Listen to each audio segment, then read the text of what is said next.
உங்க அம்மா எங்க வீட்டு ஆளுங்கள ஒரு வார்த்தை கூட பேசல. எனக்கு அதுதான் இப்ப வரைக்கும் ஆச்சரியமாவே இருக்கு. இதெல்லாம் உங்களால தானே?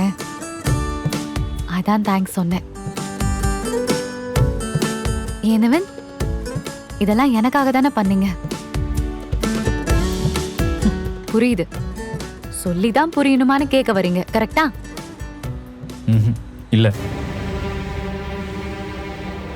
இந்த பாரு, இந்த நிமிஷம் வரைக்கும் உன்னை என்னால வைஃபா ஏத்துக்க முடியல. ஆனா நமக்கு நடந்த கல்யாணத்தை நான் ஏத்துக்கிட்டேன். சோ உங்க வீட்டுல ஒரு பிரச்சனைனா கூட நிக்க வேண்டியது என்னோட கடமை. அதே தான் நான் உங்ககிட்ட எதிர்பார்க்கிறேன். ஆனா நீ அதை செய்யறதே இல்லை. அட்லீஸ்ட் எனக்கு தொல்லை கொடுக்காமலாவது இருக்கலாம்ல, அதையும் செய்யறது இல்லை. நான் உங்களை எங்க தொல்லை பண்ணேன்? என்னோட திங்ஸ் எல்லாம் ஆராய்ச்சி பண்றது உன் வேலையா? நான் என்னோட திங்ஸ் எல்லாம் தொடாதனா தொடாம இருக்க வேண்டியதானே?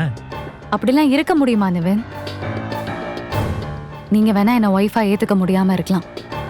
ஆனா நான் உங்களை ஹஸ்பண்டா தான் யோசிக்கிறேன். ஹஸ்பண்டா தான் ஏத்துட்டு வாழ்ந்துட்டு இருக்கேன். என்னோட ஹஸ்பண்ட் திங்ஸை தொடுறது தப்பா? நீ தொட்டது கூட எனக்கு பிரச்சனையே இல்லை. ஆனா நீ வரதுக்கு முன்னாடி எனக்கு ஒரு லைஃப் இருந்திருக்கும்ல. அதுல நடந்ததை நீ கொஸ்டின் பண்றது சரியா? அதுக்கெல்லாம் நான் பதில் சொல்லணும்னு அவசியமே இல்லை. ஏன்னா இந்த மேரேஜ் லைஃப்ல நான் எப்படி இருக்கேன்றதை நீ கொஸ்டின் பண்றதா உனக்கு ரைட்ஸ் இருக்கு. இப்போ உள்ள மேரேஜ் லைஃப்ல ஏதாவது பிரச்சனை வந்துருமோன்னு தான் நான் கொஸ்டினே பண்றேன். அறிவா பேசுறதா நினைப்பா? என்ன ஏதுனே தெரியாம நீயா கற்பனை பண்ணிட்டு அடுத்தவங்க கேரக்டரை டேமேஜ் பண்ற மாதிரி பேசுறேல, அது சரியா? கூடவே இருக்கிற ஒருத்தங்க இதை பண்ணுவாங்களா பண்ண மாட்டாங்களான்ற ஒரு பேசிக் அண்டர்ஸ்டாண்டிங் கூட இருக்காது. தேவையில்லாம என் கேரக்டரை டேமேஜ் பண்ணதுனால தான் நம்ம மேரேஜுக்கு முன்னாடி நடந்த விஷயத்த நான் உனக்கு எக்ஸ்பிளைன் பண்ண வேண்டியதா இருந்துச்சு. உன்னோட பிரச்சனை நான் உன்னை விட்டு போயிடக்கூடாதுங்கிறது தானே.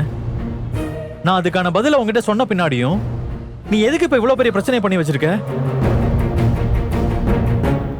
இப்ப என்னாலதான் காவேரியும் விஜயம் பிரிஞ்ச மாதிரி எனக்கு குற்ற உணர்ச்சியா இருக்கு. எல்லாம் உன்னால வந்த வேண. நீங்க ஏன் அப்படிலாம் நினைக்கிறீங்க?